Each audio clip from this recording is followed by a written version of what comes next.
let's play. Corner's off.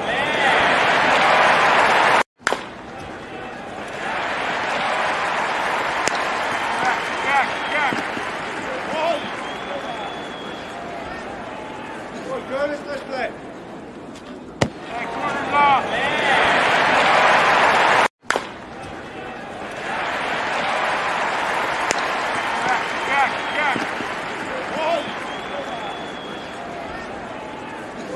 Let's play. Corner's off.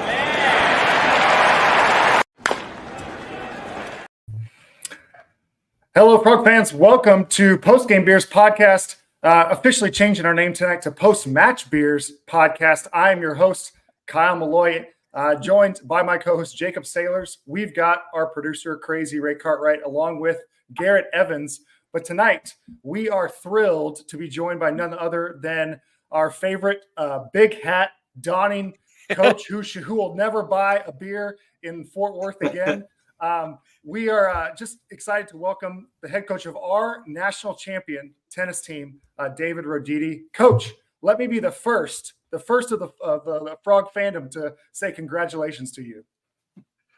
Thank you, Colin. Thank you, guys. It's been an exciting 24 hours, that's for sure.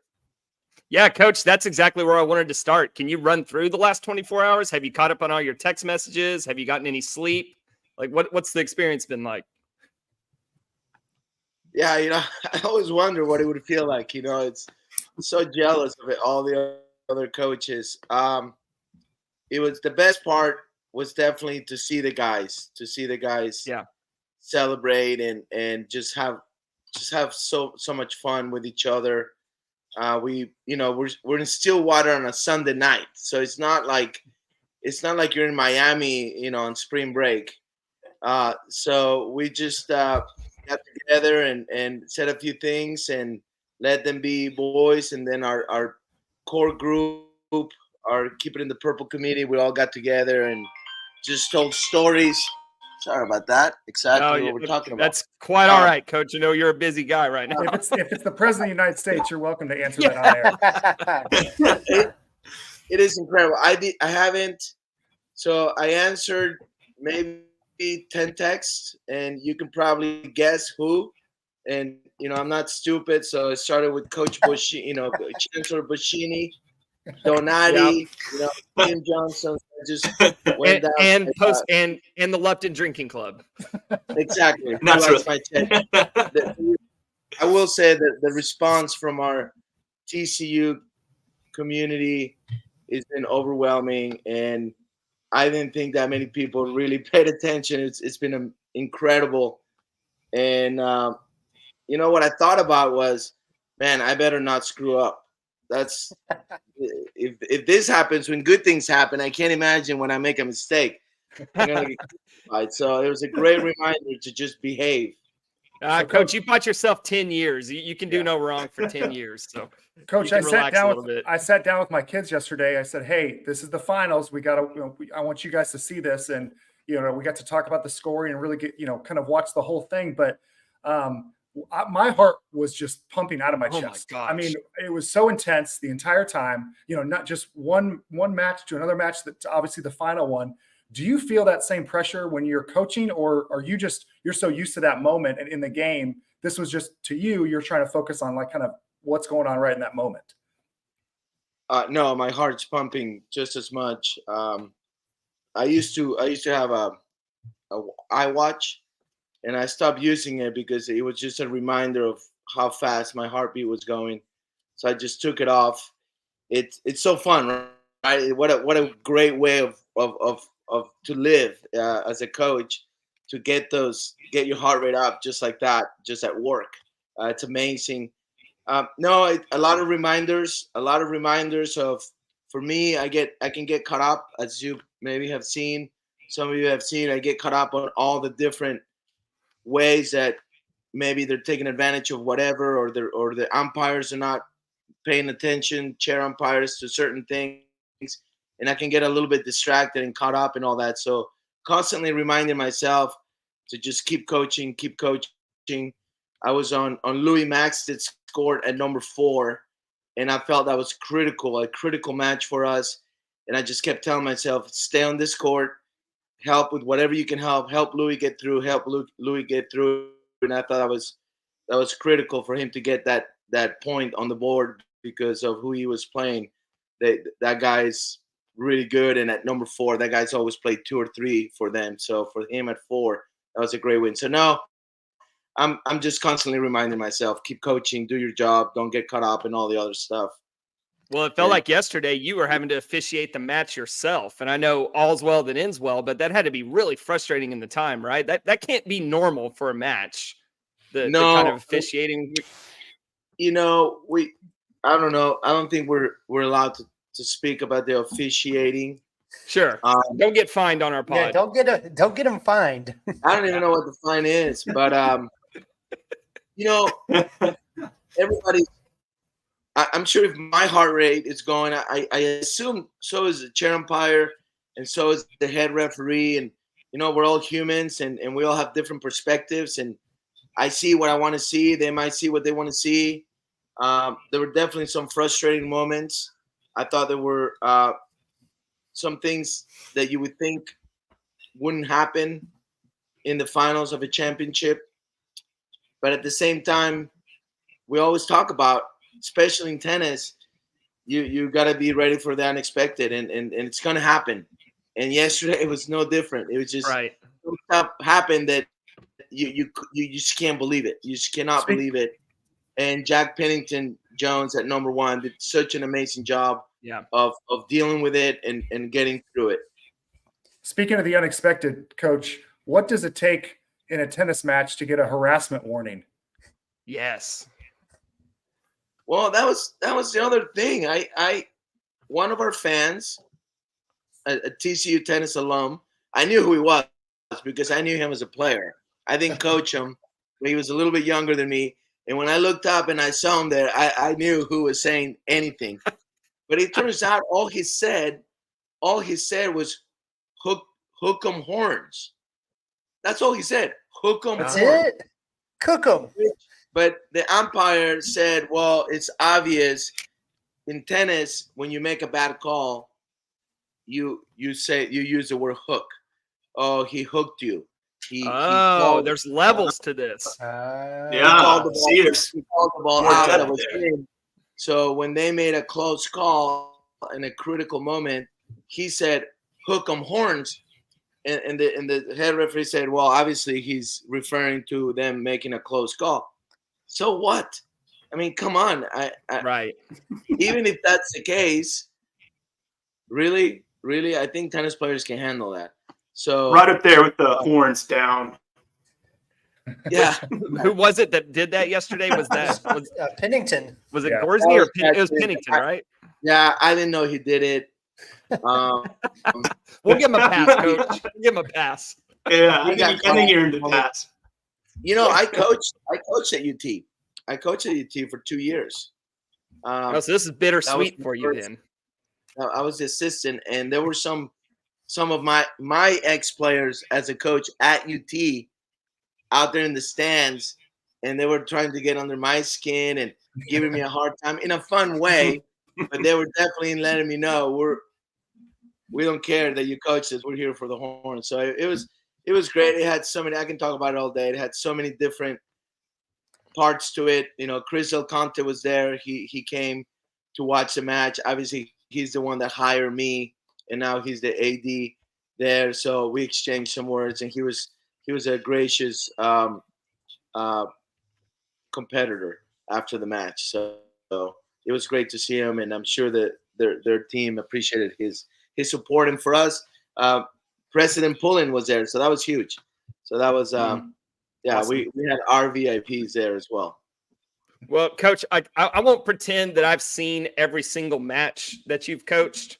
I was tuned in yesterday, and I will say one thing I don't miss is the Roditi report.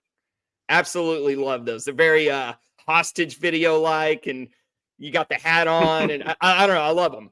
So yesterday must have been a real special one for you. Did you have that planned in advance, or did you come up with that? Because it seems like you just go off the cuff with all these reports. Off the cuff. I think that's where my one time Roditi came from my nickname, just with you. It's one take. It's just one take, and whatever comes out of my mouth comes out of my mouth. A couple times our SIDs have said, you may want to rethink this one. So they got my back, but it's only a couple times. And the goal is, one, to have fun.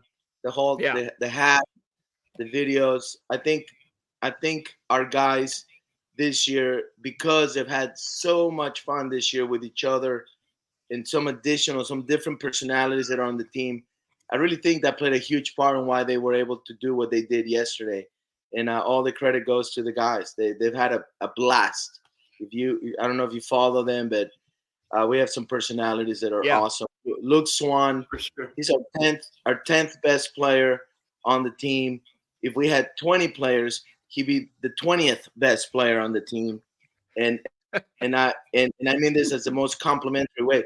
He's a superstar. He might be our MVP, and I would say why he's our MVP. And he's by far the weakest player, but what he's done with this program is his influence on this program has been remarkable.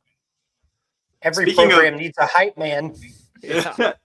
Speaking of your reports and all the fun you guys have been having, have you been plugged in at all to see all of the support, the memes, the good times, all the TCU guys have been having online supporting you guys? I took a peek today on X or Twitter. I haven't gone to Instagram yet. I saw some funny ones. I saw the basketball reference one. The Kobe. Yeah, the Kobe in the shower. I promised. I told my girlfriend. I said, "Look, that this is not real. Don't expect anything different. It's still the same guy. Everything looks the same. So don't get your hopes up in any way." So no, it's fun. Honestly, anything goes with us. We're just having a good time in a respectful way. Never want to cross any lines. But just tennis doesn't get the coverage and doesn't get the attention that sports like baseball and football, basketball, for obvious reasons. So we just have a good time, and we understand where our place is, and we just want to have fun with you guys and have fun with everybody, so that they look at tennis a little bit differently than that country club sport that we all kind of have a perception of. Well, Coach, things move fast. I can remember a time when I was in undergrad and I could only get TCU baseball games on the radio. So don't look now, but in a few years, you don't know where the sport will be. Yeah. I mean, especially these days, right? I mean, we could be on TV, mainstream TV, or we could be, non-existent. Who knows? Who knows with this environment? That's a whole nother conversation. But I sure hope with everything that's going on at the big, at the highest level with the lawsuits and the way that everything's changing with athletics, I hope that it doesn't end up just killing all the Olympic sports, the non-revenue sports. So, Coach, in 2024, the postseason was kind of a revenge tour for you guys. So flashback to 2022, Kentucky takes you out in the quarterfinals. And last year, 2023, Ohio State beat the Frogs in the semifinals. But this year, you not only beat Kentucky and Ohio State, but then you beat Texas, who they had beaten you twice this season already. So was there an extra level of motivation, or at that point, it doesn't matter who you're playing, you're trying to play your best? No, I mean, be perfectly honest, I thought about that. It said 2022 NCAAs, Kentucky, check. And then the next one was Ohio State.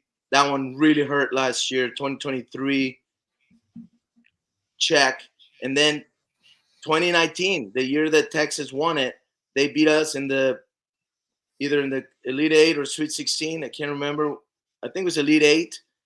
They beat us in the Elite Eight, so that was also check. And we've played University of Texas 8 times in these last 2 seasons. Last year we kept going back and forth. We were 2-2 by the end of the year. This year we're 2-2, and I'm just gonna take a guess that if they would trade all of them for this last one, no doubt. And there's so much there's so much respect. This is the last COVID year. This is the last COVID class, the super seniors. And Texas was loaded, just like we were with Fernley and Jirosek being fifth-year seniors.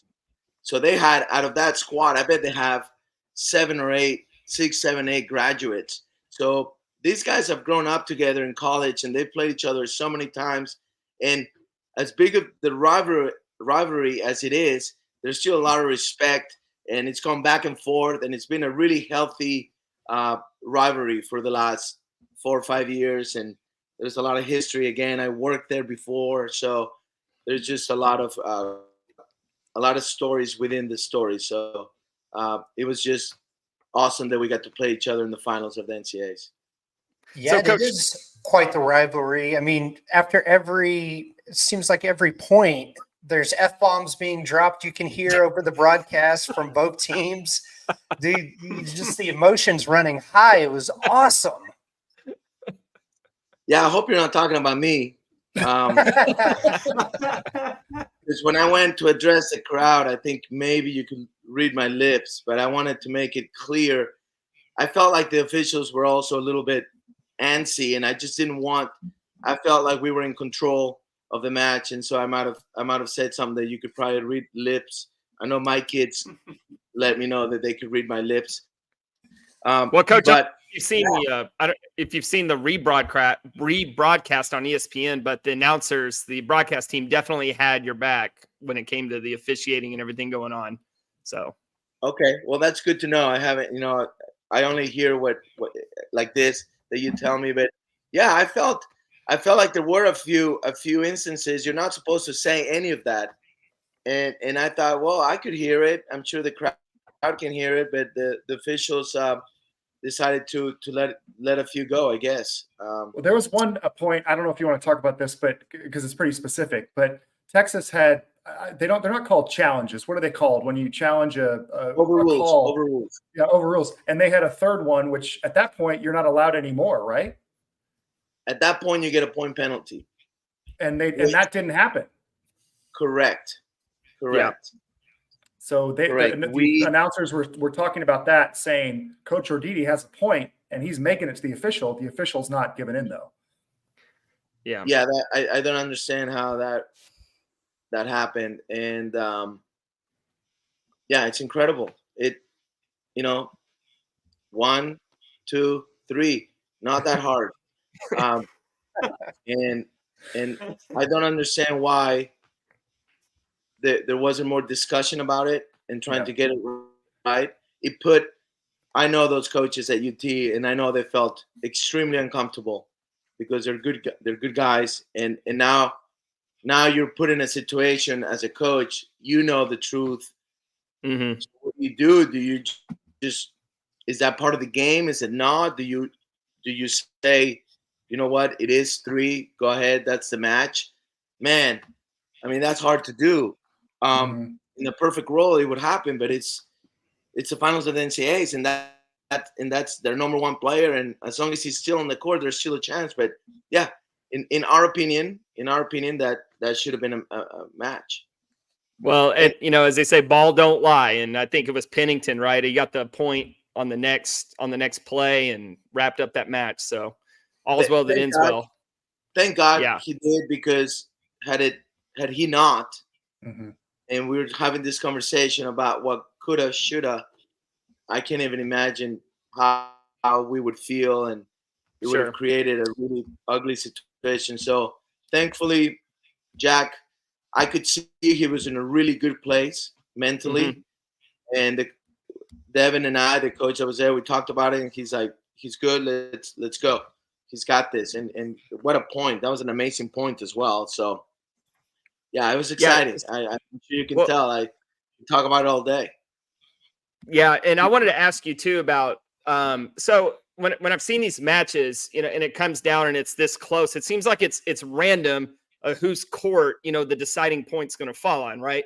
It's 1st to 4, all 4 are equally important, but like in the situation yesterday, it came down to Sebastian Gorsny's court, and he's the guy with everything on the line. And this kid, he's from Austin. I saw that today right before this interview, and said, wow, how poetic is that? Kid from Austin. And he aces that thing right down the middle to win the Natty. Like, can you kind of give us some insight into what's been going through, his emotions in the last 24 hours?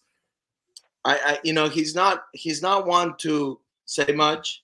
There's not a lot of expression with him. He's tough to read, but he sure was yesterday. He was all smiles. Sebastian was he was our ace last year at the same spot, number 4 and 5. He's a Wimbledon junior doubles champion. The guy's he's a baller. He's really good. And the only reason he was playing down there is because we obviously had a really good team. But he was out for 2 months with a stress fracture. Right. And that was only his that. third or fourth match back. So as a coach, you're not sure how he's gonna, how ready is he? He hasn't practiced for 6 weeks or 7 weeks, hardly played, but he is the ultimate competitor, just like someone like JPJ and some of the guys on the team. He is who you would want in that moment. And it doesn't matter that he hasn't been practicing. Once he settled down, he came up with some big shots, and there's no better way to win a match than just hit an ace. I mean, for a coach, please, awesome. Let's not even play the point. Let's just finish. It was exciting, very exciting. Did you feel good about Seb as that match progressed when you started seeing those wicked backhand shots start dropping? Yes, I always feel great when he's playing. He's an unbelievable competitor. He is extremely resourceful. He can beat you in so many different ways. He can be physical. He can be kind of like a little chef, kind of cuts you to death. He's got so many different parts to his game.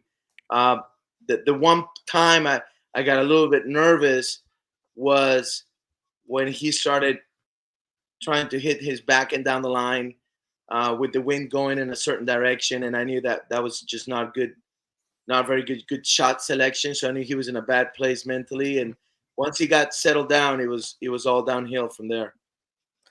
To follow up, you talk about everything that was going on just around that match. In the back of your head, how much did weather play a factor in it between the wind and the rain on the way? That'd be kind of dicey.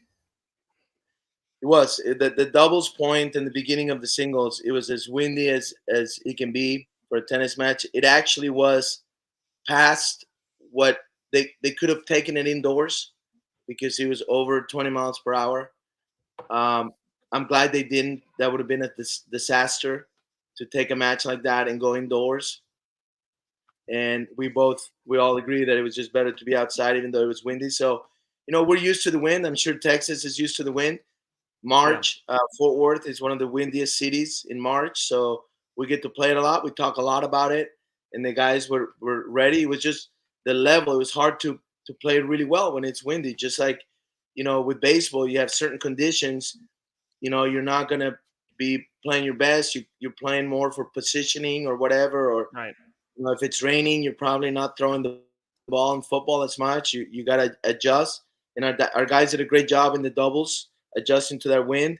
And then when I saw the sky getting really dark as this match is coming to an end there, close to an end, I was thinking, please, are you kidding me? All we need is rain now and have to go indoors.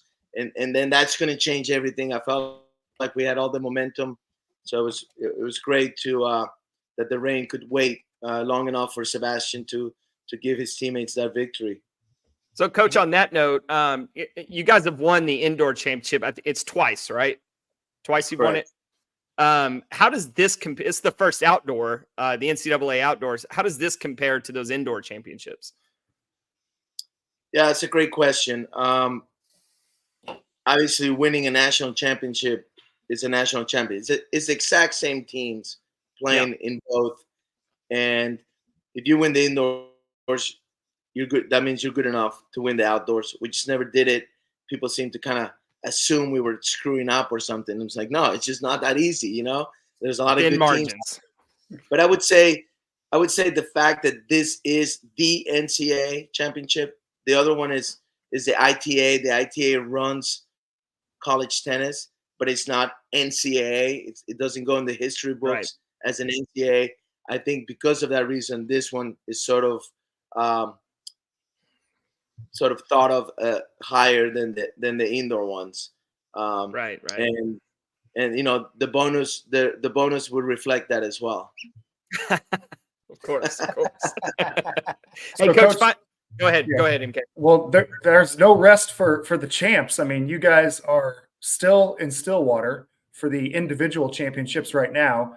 Do you want to talk about Jake and Jack's performance today? Looks like they moved on to the next round.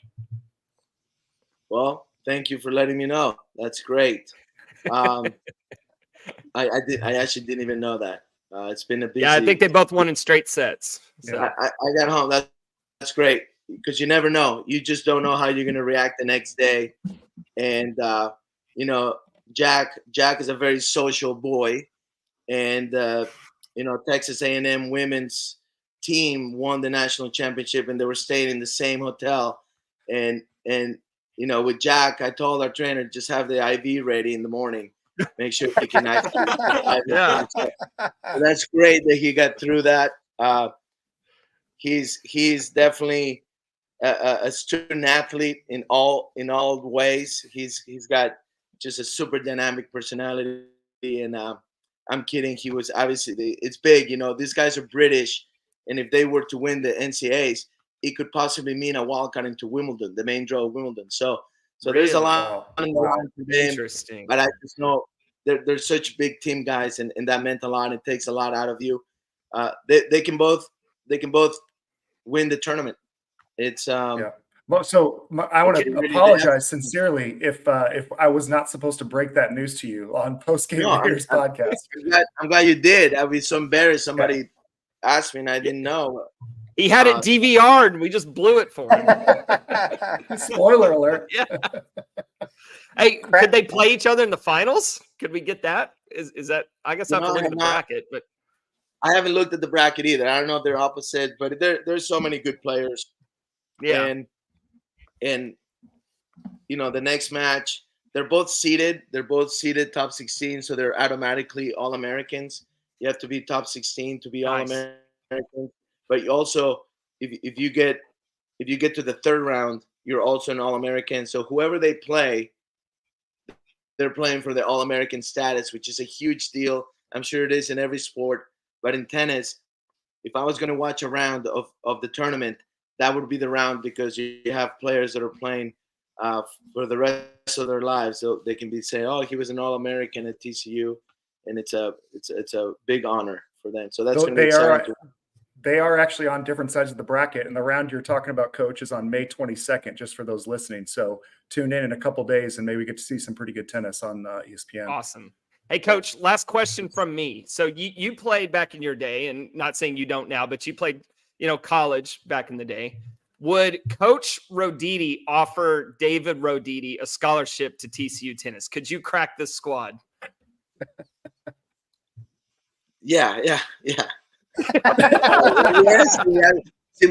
it's yes. I love college tennis. I loved it. I was a little bit like Jack. I was definitely the one. I was social, and I had a lot of fun.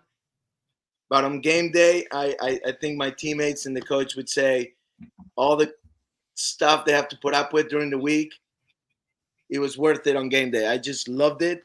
It brought out the best in me. I thought it was the most exciting format to play with your buddies. And with your buddies in tennis, you don't get to do that. Baseball, you grow up in a team. It's always a team. Right. In tennis, it's the opposite. You're always an individual. And this is the one time you get to play with your players. So, yes, really I would. I think I would. One of us, I would either be kicked out as a player or fired as a coach if I had to coach myself. I'm sure of that. And we have some rules. I had a bad temper, terrible temper. I broke a lot of rackets and embarrassed the coach many times. And so we have a rule that whenever anybody screws up like that, the whole team has to do something the next morning at 6 a.m., whatever it is, whether it's clean the locker, run, whatever. It doesn't matter what it is. Nobody wants to be out there at 6 a.m. No, That would have been a great rule for me, and that's probably why we have that rule. Because the Roditi rule. that would have been yeah.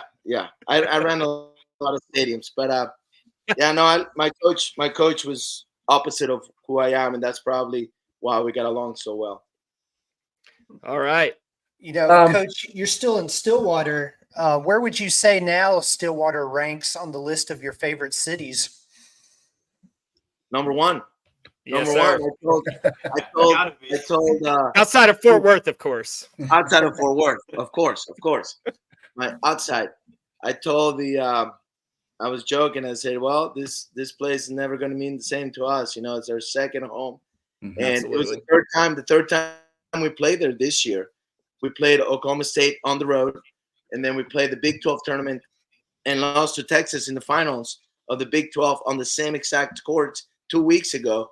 And then that was the third time. And I've always, obviously, Stillwater's not the, metropolitan city, best in the world, but I've always felt very well. I feel like the people in the hotel, the restaurants, people are nice, and that's always really nice when you're visiting there.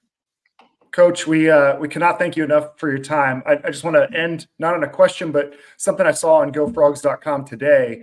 So TCU is going to finish top 10 for the 10th straight, obviously number one, but top 10 for the 10th straight season. No other program has done that. So one more congratulations to all your success. We're glad you're here with us in the fort, and we're excited to celebrate you and the team when everybody gets back. So cheers to you guys. We got some long drink with your name on it, Coach. Just come find us. I love it. The new peach flavor is pretty good too. Woo! There you Yes, go. sir. Yes, sir. Thank you, guys. All right, Coach, Thank go you. back to Go celebrating. Frogs. We appreciate it. Thank you, Coach. Thank you. Go Frogs, guys. It's been an honor. Go and, Frogs. Players win. We just get to be there. Yes, right. sir. Thanks, Coach. Go enjoy it. Thank you. Thank you, guys. Woo! How awesome was that? Bad. Awesome. Yes. So cool. Very cool. Man, Nice. dude, a national I could have championship. gone on oh man, another 30 minutes. Yeah, I Picking think his so. brain. I thought that. So I assumed he was in Stillwater. I think he said he came back home. Didn't he say that when he was answering the question? Because I don't know if I guess we could have asked him if he was still actively coaching the guys, but it doesn't sound. He sounds like he's pretty hands off in these singles. That's what I'm saying. I don't know if the coaches stay around for the single stuff because he was like, the fact that he didn't know that they won. At first I thought he was joking, and then I felt bad. I hope it really didn't, matter. But Nah. Anyway, that was awesome. Great guest. Seemed like obviously he was a mix of excited and exhausted at the same time. Yeah. Well, that's like the best feeling, right? It's when you're exhausted from something awesome and you just kind of get to sit there and bliss and just take it all in. Very cool. Speaking of awesome and bliss, we got the Big 12 tournament happening. Cranked up tomorrow. Let's go. Bring it back down. Let's chat a little bit of baseball before we get out of here. Yeah. And then, hopefully we can celebrate some good games this week. But everybody knows what happened over the weekend. We're not going to recap any games specifically. Frogs lose 2 out of 3 to West Virginia to end the season. They finished 14-16 in the Big 12. Kind of in a similar fashion we've seen the last 5 series. Peyton Tolley takes care of business on Friday, and then unfortunately our starters on Saturday and Sunday just don't make it out. So I have a question for you guys for the tournament. We've kind of seen this, obviously we have Tolley. He's a set Friday night starter. You've got Klecker, you've got Lewis, you've got Bixby, some other guys that have rolled into other starting jobs, but a tournament is a different beast and they handle it differently. So what are we kind of expecting that to look like from a starting pitching perspective? We've got, West Virginia again, tomorrow at 12:30. Well, Jamie announced it's Cademan tomorrow. Gotcha. So that's set in stone. And, I wouldn't have been surprised whoever they would have decided to start tomorrow because, dude, I don't want to sound depressing about our starting pitching right now, but outside of Tolley, I'm not sure it really matters who we start.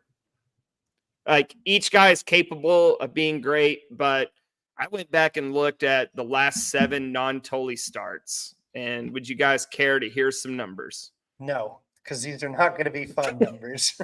Hey, just let's take our medicine and Yeah. and then tomorrow we'll feel alive. Okay, so these are non.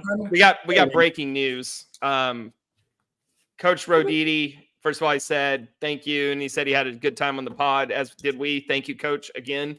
But he is back home. The assistant stayed back. There you go. So there you go. Okay, so last 7 starts on the weekend that aren't Peyton Tolley. It doesn't even matter who it was. It's been a mix and mash of a bunch of different guys, but 7 starts. They've averaged 2.6 innings or 2 2/3 innings pitched, 4 hits and 4 runs. Okay, 4 runs, that's not a lot, but this is in less than 3 innings on an average start. Now, a lot of these games, they get a guy out of a bullpen who saves the game for us. And then that guy who comes out of the bullpen earns a weekend start the next week, gets shelled in the 2nd inning, and we just keep repeating the cycle. Would this be the time to unveil starter Ben Abelt? Yes. Why the heck not?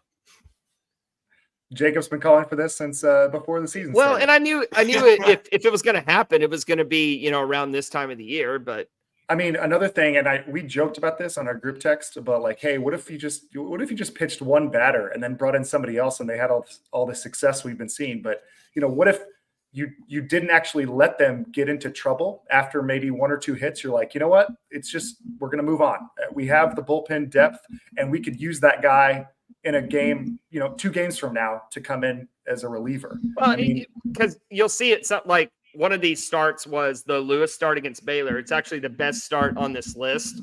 Remember, he started that game. He gave up like 3 in the 1st inning, and then he pitched 4 scoreless. Yeah. So if it's not in MK, to your point, you'll see that strategy in like an elimination game where the first sign of trouble, it's like we can't wait for you to figure it out. Yep. We got to quick get hook. the next guy. Yeah. But Hook 'em not horns. to say like all these conference games were these conference games were important once we dug ourselves in a hole, but it's not like your season's over if you lose today. So you have more of a rope to let guys work through stuff.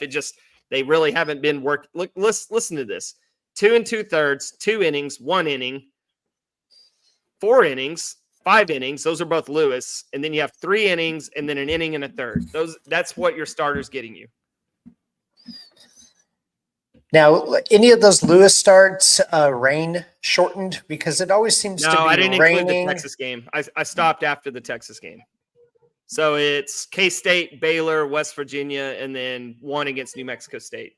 It does seem like Who Lewis all has been more who all affected by starts weather. was including in that? Who's all starts including in that list, Jacob? We got 3 by Lewis, and then 1 each by Morris, Collier, Klecker, and Cademan.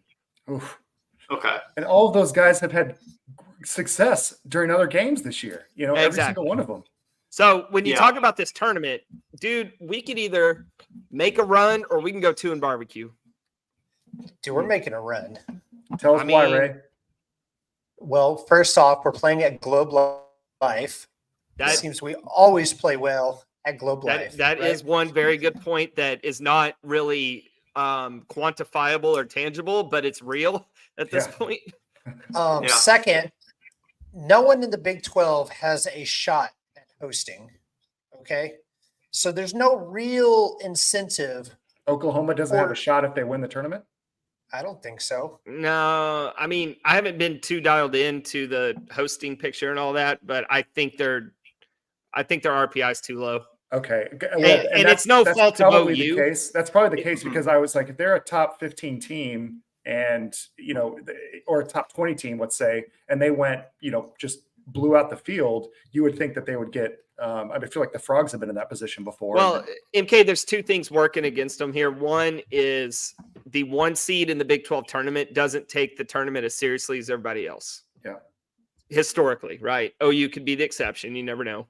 But also the ACC and the SEC kind of have these RPI machines working for them where every single game they just get their resume gets stronger because of their opponent. The Big 12 isn't as strong top to bottom as those conferences are. So they're not getting that same resume padding as, say, like, your SEC teams who are going to, in the ACC, who are going to dominate those top 16 spots. Right.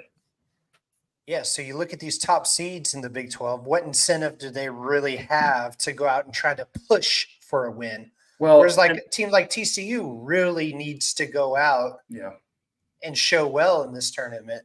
Going to your point, guys, like if Oklahoma doesn't have a shot at hosting, then that's even less incentive for them to care about this tournament. Exactly. Rest up. Yeah. Rest up, get ready for a regional. Be a two seed somewhere, hopefully they get a So I'm looking at the bracket here. Frogs match up against West Virginia. Then, depending on the Kansas and Kansas State game, because it actually, whoever is the lower seed will play Oklahoma. Well, it'd be us if we win. That's true. Yeah, I guess you're right. So regardless, we're playing a tougher game because either that or it's you're playing for elimination. But yeah, I was trying to look at if they won, multiple games in a row, they basically have the 12:30 slot for 3 days straight. Nice. After that, so it's better than the 9:30 spot. It is, or even the 7 p.m., which could get pushed back because of game after game after game. Yeah, it just sucks for work and travel and trying to get there and actually watch them in person. So a lot of people are wondering, is TCU in the tournament? Do we have a chance? Do we need to win it all? Kind of like. Most of the projections, all the, the bracketologists or whatever, they have us in the field as of now. I don't want to see what that would look like if we go 2 and barbecue in this thing. Correct. That's what there were some people pretty confident that because of our RPI, which is high enough, that we're going to get in the tournament. But if you go 0-2, I'm scared, man. I'll be honest. It'll make for nervy. Do you guys think we have to win 2, to get in the tournament? If we win 2, it's a cinch. Yeah, exactly. But if we win 1, we technically could still maybe slide in as a 4 seed, or we're just sweating it out essentially. You could go 2 and Q and still get in. Yeah, there'll be a 3 seed regardless because all the 4 seeds are taken up by some of those we can't be a 4 seed. Those are AQ. We'd have to be at 3. The other thing to keep an eye on too, when we're talking about is TCU safe or not. And Martin put together a list of stolen bids, or basically it's this: when we go into these conference tournaments, it's a rooting guide for who you want to win. And what it is teams that are already safely in the tournament. You don't want a team who has no chance of getting at large bid winning and getting an automatic qualifier, because that pushes another bubble team out. So if we're in the bubble range and half these conferences have scrub teams taking up AQ spots, that could push us out of the tournament. Think of like last year when Tulane got into the tournament. Yeah, exactly. With the losing record. All right. Do we want to run through that list? I've got it in front of me, Jacob. Or if you want, just quickly. Maybe some teams that are interesting, or people that I'll actually know. Some of these are pretty lower level. But in the American Athletic, you want East Carolina, those ECU. You want them to take care of business there. This is fun. Missouri Valley. Indiana State, we've heard of them before. So let's go 6 and hope that maybe they get a chance to even host up in Terre Haute up there. I don't know if they'll host a regional, but if it's not conflicting with something, maybe so. On the West Coast, you've got San Diego. Southland Lamar has had a really good year. I think Martin actually sent us a text this week, like ever since Lamar beat the Frogs, what was it last year? They're like 56-13. I mean, they just are just dominating the field. In the Big Ten, we are cheering for the Cornhuskers. It's the other teams we care about here. Pac-12, Arizona or Oregon State would be good. We actually want DBU to do well. That might affect, kind of where we're slotted together in a regional, but still, if they do well, it's not going to steal a bid from us. And those are kind of and then the SEC. Basically, anybody can win in the SEC except for Ole Miss, and we should be fine because all those their RPIs are just so high.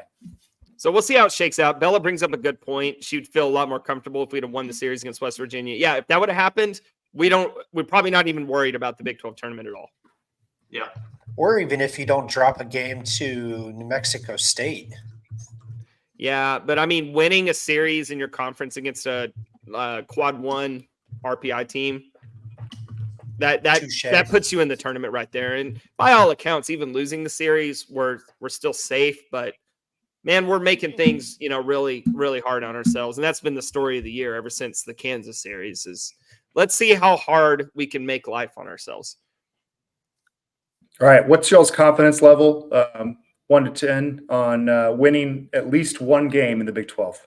10, 11, 11. 9. Yeah, 8.5, 9. I think Probably they get it 12. done Actually, tomorrow. the more that I think about it, 12. You're that confident. Oh, heck yeah. I love it. Yeah, dude, I love it. could They're gonna definitely win one see game. them. I could definitely see it playing out like you beat West Virginia tomorrow, lose to OU, then win a losers bracket game, and then get bounced Dude, after that. Yeah. No way, because if you beat West Virginia tomorrow, you're getting Tully going.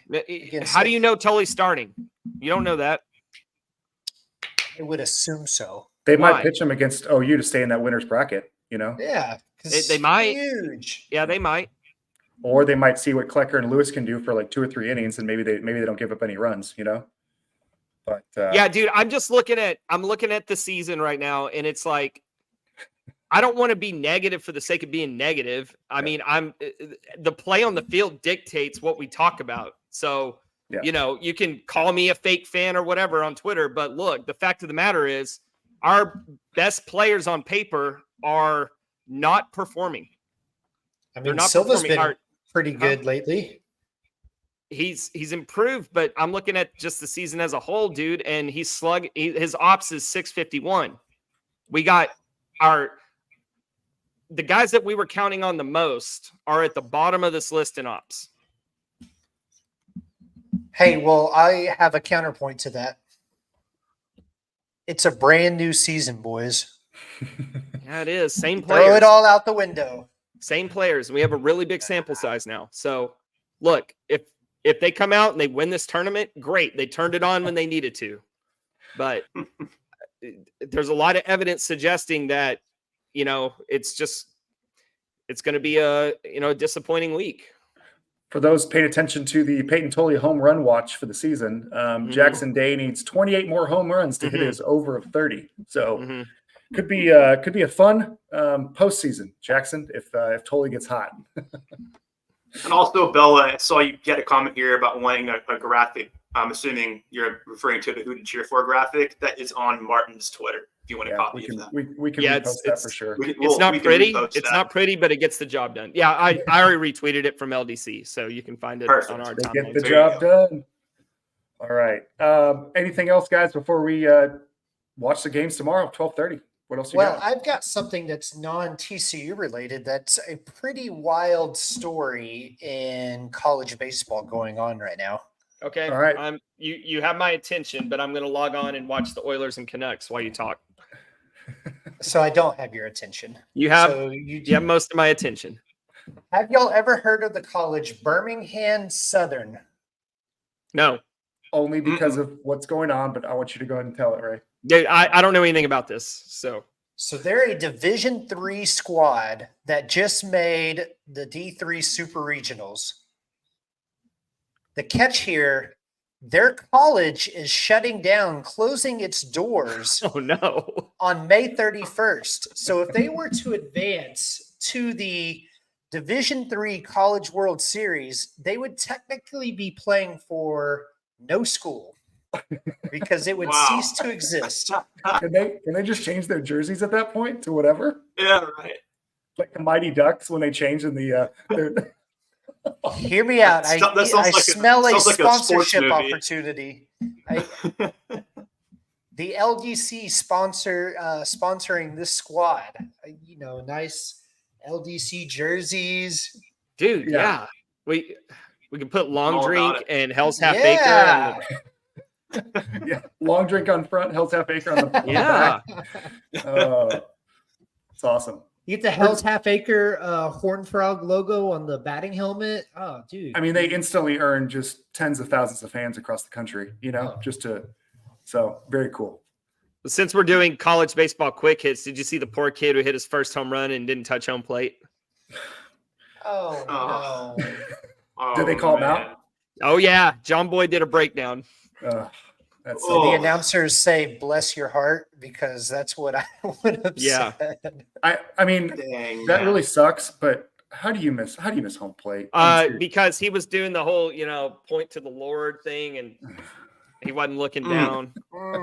Yeah. That is what we call a tough one, pal. Boy, Oh. and I don't know how they saw he missed it because it was like right there on the edge too. Stupid rule, man. You hit it over the fence. It's a home run. Y'all, back to the previous story. Jackson Day says LDC being D3 champs would be electric. Dude. Yeah. Dude, print the t-shirts already. Yeah, and in TCU history books, you have David Roditi and Lupton Drinking Club. In a span of a couple of weeks, TC has won yet another national title. National champs talking to a national champ. Only. We can Well, talk to about go, every pod in the country. How many natties do you have? How many rings? Yeah, just Winners Club only. Winners Club, it's an exclusive list here. We'll have to get together and take our Kobe picks. I'm extremely glad, Jacob, you reached out to Coach Roditi and got him on. That was a fun Dude, way to shout out to him for just being Yeah. like, yeah, man, let's do it. It was like 45 minutes before we aired. I said, let's do it. I honestly don't know if there's another school like TCU where you can just reach out to a head coach and they're like, sure, what do you guys want to do? And Bro, wanna chat with you and stuff. the ticket was just talking about how they can't even get like Dave Aranda on their show. The ticket. Why Hey, would they want it? Should we try to get Dave Aranda? See if we can. Ooh, yeah, we need Dave Aranda to respond to this gambling scandal going on in his program right now. Yeah. CBS Sports tweeted it, man. Yeah, it's legit. It's totally real. Oh, We need to bring him on the long drink hot seat. Get him on the hot seat. Apologies to everyone listening that is not living their world on Twitter. It doesn't know what we're talking about. Oh, dude, everyone who doesn't live their world on Twitter. Most of the world. we probably have a significant portion of listeners who are still paying attention. So, Yeah. Very well, online. fellas, this was fun. Laughed a lot. Enjoyed our conversation with Coach Roditi. So, hopefully, we will talk to y'all soon. Obviously, everyone will be paying attention closely to tomorrow, 12:30. Yeah. Big 12. Absolutely. Let's party on the Discord tomorrow at lunch. Let's do it. When we talk Absolutely. next week, we're talking about the Big 12 tournament champion Horned Frogs. I Let's sure hope so. go. Manifest Sure it, hope so. right? All right, boys. Good to Fun see y'all times. soon. All right. Go All right. Frogs. Go Frogs.